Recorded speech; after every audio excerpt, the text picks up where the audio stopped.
არის ისეთი ფასეულობა, რომლის გაყიდვა არ შეიძლება.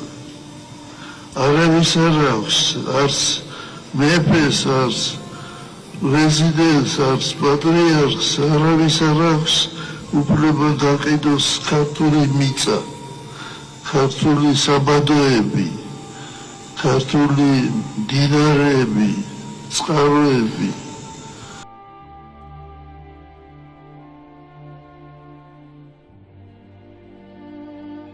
ამ შესანიშნავ ბუნებაში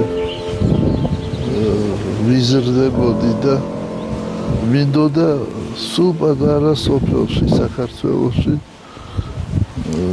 ყოფილიყავი მოძღვარი. ალოსვილი იყავი და თქვენი ლოცვა კურთხევა მოეფინოს სრულიად საქართველოს. ამინ.